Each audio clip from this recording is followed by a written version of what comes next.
Haboim. Welcome everyone. We're about to begin Be'ezras Hashem together on Daf Lamed Dalet Amud Aleph, 8 lines from the top. The Gemara continues its discussion in regards to Truma Tameya. Says the Gemara, Abai bar Avin v'Rav Chanina bar Avin tanu Trumois be'Rabba. Abai bar Abin and Rav Chanina bar Abin were studying, they were learning Masechet Trumois in the Beis HaMedrash of Rabba.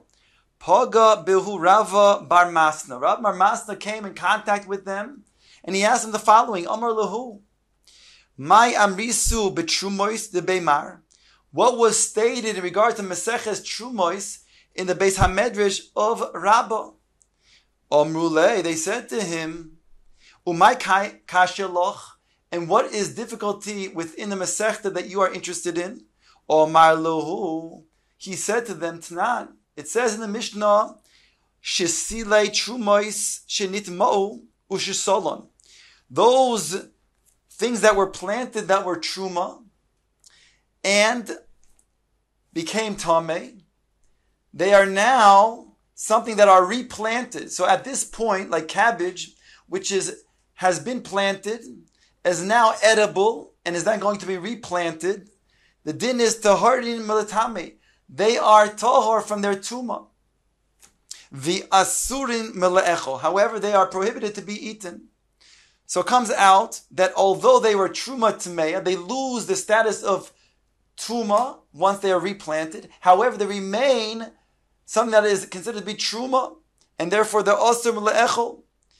Says the Gemara, v'chi ma'acher hataharin meletame. Once they are no longer tameh, amai asurin mele'echo. Why should they be prohibited to be eaten? Here the Gemara understands it's talking about the Kohanim. If they are not Tameh anymore, they're regular Truma, why can't the Kohanim eat such Shesulim? Amrulei, they said to him, Hochi Omar Rabbi. This is what Rabbi said. My Asurin Lezorim. When it said it's Asurin to be eaten, it's not referring to the Kohanim.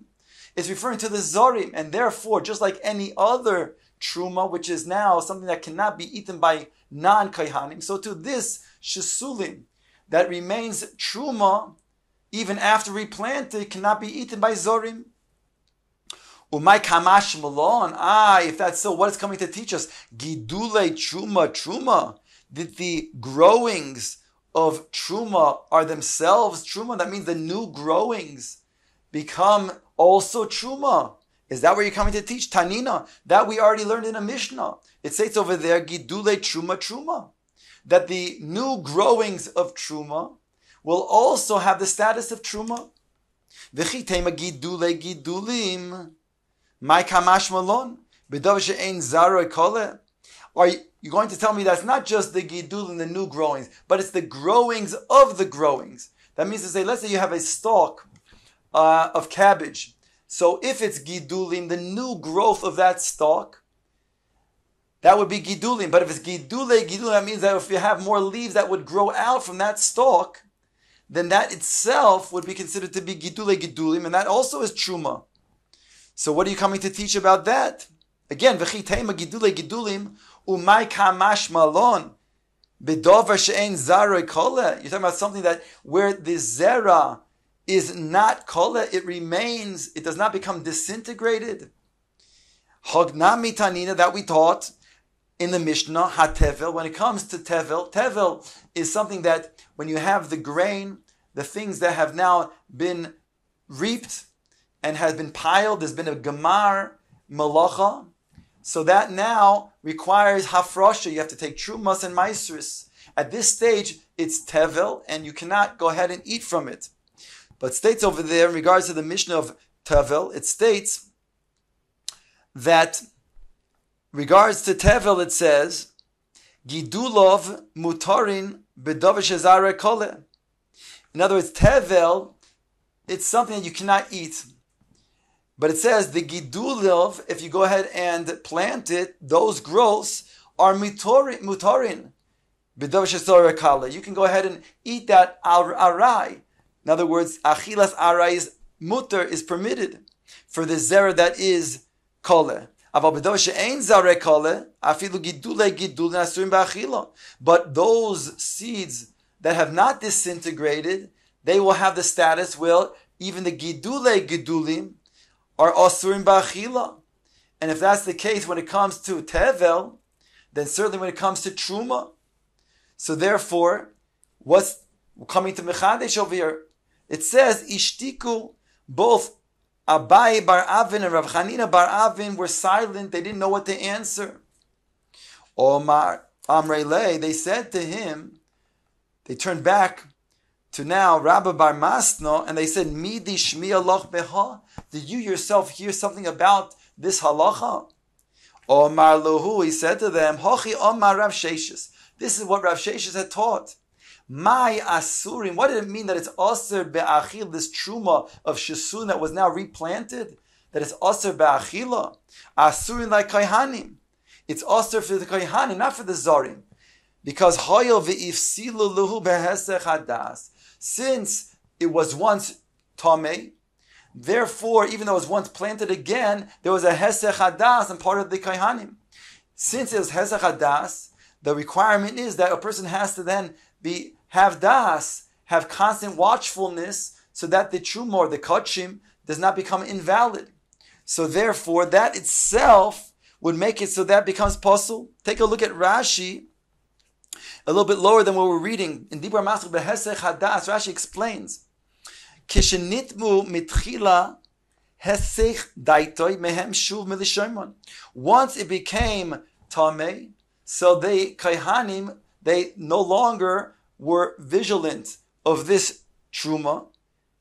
V'nifsolim behesech hadas, and without having vigilance, that means once there's hesech hadas, their mind became diverted. Then it becomes possible. How do we know? Dirsiv, says Rashi, Gabe truma. It states in regards to truma, es mishmeres trumosai avid lo shimur v'lo tasiach daitcha. We learn from here, from the word that says mishmeres trumosa, you have to then guard my truma. There has to be a guarding of das. That means you can't divert your mind from the truma and also from the kodshim. And therefore, if you do, then it becomes possible if you don't have the mishmeres, the shimur. Going back to the Gemara, that's the reason why over here it's now possible even for kaihanim to eat. Because although kaihanim could normally eat truma, but it requires mishmeres. And since they weren't shomer, they were mesiach das, thereby it's now invalid. So Gemara says, Hanicha leman da omar, hesech hadas psul haguf have, then it's shapir. The opinion that says that the hesech hadas makes it invalid is because there's a psul haguf. That means because of the sanctity of the truma and the hekdesh, that makes it so that if you're not shomer on it, you're lacking the shima, and you have hesech hadas, then it becomes invalid because you're profaning the sanctity. Then it's very good to understand, according to this man da Omer, why the kaihanim cannot eat. But according to the opinion that says the reason why the hesech hadas is problematic is because there's a psul of the tuma, then what are you going to say over here is not tamei? So why can the kaihanim not go ahead and eat this truma? The itmar, we have a machlokes. What is hesech hadas? Is it because of the psul haguf, or is it psul of tuma? Says the Gemara, hesech hadas. Rabbi Yochanan omar psul tuma have. Rabbi Yochanan is of the opinion that hesech hadas is a problem. It's a psul of the guf. Rabbi Shimon ben Lakish omar psul. Sorry, I said it wrong. Rabbi Yochanan omar psulei tume have. Rabbi Yochanan says that a psul of the of tuma itself. That's the problem of hesech hadas. Whereas Rabbi Yochanan omar psul tuma have. Whereas, let's read it again. Rabbi Yochanan omar psul tume have. Rabbi Yochanan says that it is a psul of tuma. And that's the problem of hesech hadas. Rabbi Lakish, Rabbi Shimon ben Lakish omar psul haguf have is a psul of the guf. So Gemara says, Rabbi Yochanan omar psulei tume have, that it's a psul in the guf itself. So then, she'im yav, what would be the nafka mina between Rabbi Yochanan and Reish Lakish, whether it's going to be psul haguf or psul tuma? Because Rabbi Yochanan, who says psul tuma have, so she'im yav yaliyovi tareno shamloi. if Eliyahu Hanavi comes and were to say that in fact it is tahor, then we'll listen to him, and therefore it will no longer be a problem of a psul. Whereas Rabbi Shimon Lakish oimer psula guf have, then she'im yav Eliyahu v'tareno ein shomim loy. Even if Eliyahu Hanavi comes and says that it is tahor, we won't listen to him, because the reason why there's a problem is that there's a psul haguf. There was a profanity in the sanctity of the truma. Gemara asks, Eisvei Rabbi Yochanan Reish Lakish. Rabbi Yochanan, again, who holds that there's a psul of tuma, he's asking Reish Lakish, who says a psul of the guf. Rabbi Shmuel ben Noshe Rabbi Yochanan ben Broika Oimer. He asked from the following brisa: Lul katan haya ben kevesh lemizbeach ben ma'arov shel kevesh. There was a small guma, a small hole that was on the corner between the kevesh, the ramp, and the mizbeach, on the west side of the ramp. Shesham hayu zorkim pstule chatas ha'oif. That's where they would throw those invalid chatas ha'oif. And it states v'to'ubar tzuroson. They would have to leave it overnight to change the form, because since they could not burn it right away, because maybe it was something that would be considered a profanity of the carbon, until it has to be clearly defined as something that requires burning, they would leave it overnight so that it would change the form of the carbon, in this case, of the chatas ha'oif. So it says, v'tu'ubar tzurosim v'yoytzi in the beis ha'shreiva, and then they would burn it the next day. They couldn't burn it right away. So he explains, Rabbi Yochanan, if you're going to say there's a psul tuma, then mishum hachi boy ibor tzura shem yav Eliyahu v'tareno. The reason why they go ahead and require it to be left overnight is understood, because maybe Eliyahu Hanavi would come and say that it's tahor, whereby they would be burning something that is tahor. So therefore that would be making very good sense according to the way I'm explaining that is psul is tuma. Eliam is psul haguf lama li ibur tzura. But if it's psul in the guf, why do you have to leave it overnight? Why don't you just burn it right away? According to you, there's something that's intrinsic over here. Vatnan, and it states in the Mishnah, Zeh haklal, tabed lamed daled beis, kol shepsuloi begufoi, yisaref miyad, bedam ubebailim, to ubar tzu uroson, v'yotzim beis hasreifa. That which is psuloi of the guf, you should burn it right away. But if it's something that's a psul in the dam, for example, the dam spills, ubebailim, that means that doesn't affect the meat itself, and therefore you have to change the tzura, you have to leave it overnight. Ubebailim, or something again that is not intrinsic to the meat itself, but rather the bailim become tameh. So then tubar tzurosan, then you have to leave it overnight so it can change its form. And then burn it the next day. So Rabbi Yochanan is asking on Reish Lakish, why over here would you have to leave it overnight? If indeed there's a psul in the guf, you should be able to burn it right away, as it states here in the Mishnah. Or Marley, Reish Lakish responds to Rabbi Yochanan, Hi Tana, Tan de Beirabba Baravuahu. The Tana over here is the Tana de Beirabba Baravua. The Omar, Afilu Pigul, Ton Ibor Tzura. He says even Pigul, which again is something that has is something that makes it a psul of the guf, and still he requires that you live it overnight. So too over here, this Tana is saying when you have a psul haguf, that also you have to leave overnight. Eisvei, again, Rabbi Yochanan comes and asks on Reish Lakish's shita that you're saying there's a psul haguf. Nitma oishe nifsal habosar oishe yotze chutz liklayim. It says over here, if the offering is tameh, or it's disqualified, the basar is disqualified, or it leaves the kilayim. The kilayim is the curtains. It goes outside the azar. This is a type of kachim, the kachim, kachei kadashim, that cannot leave the azara. And if it does so, it becomes invalid. It states over here, there's a machlokes, Rabbi Eliezer Omer Yisrek. Nonetheless, even though there's no basar over here, still you'll be zorek the dam. Rabbi Yoshua Omer lo Yisrek. Whereas Rabbi Yoshua, he says that you should not be zorek the dam, each one according to his shita.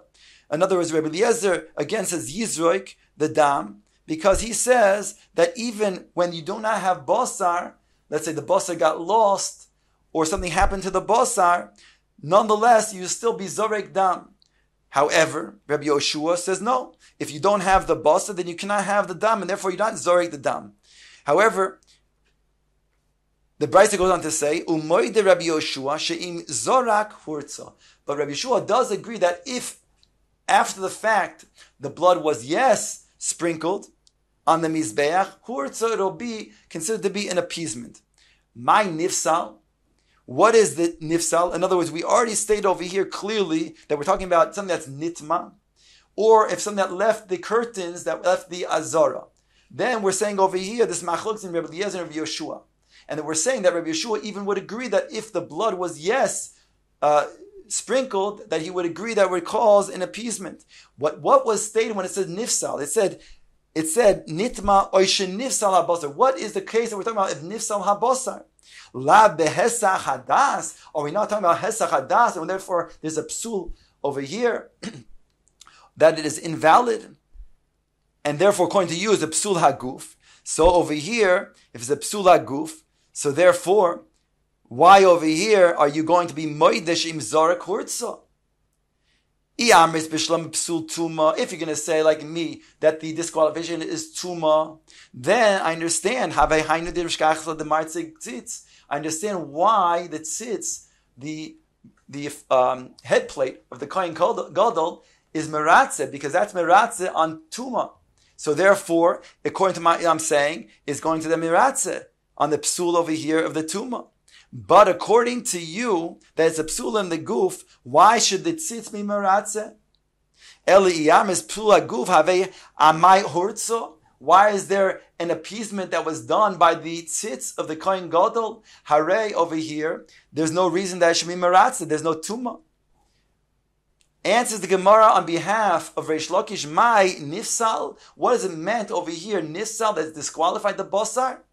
Nifsal b'tvul yoim. It's talking about where somebody who was tamei, he was toivel, but he's still considered to be tamei until the end of nightfall, until sundown, and therefore he would, if he come in contact with basar of kodesh of truma, then he will be metameit.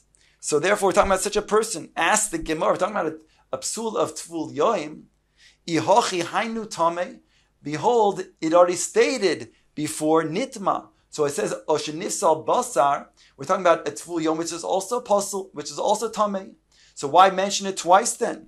Ask the Gemara. Ihochi hainu tamei. Answers the Gemara. Tregavne tamei. There's two different types of tuma over here. There's tuma of what we said before of the basar, and then there's nitma, and then there's tuma of the tvul yom that came in contact with the basar.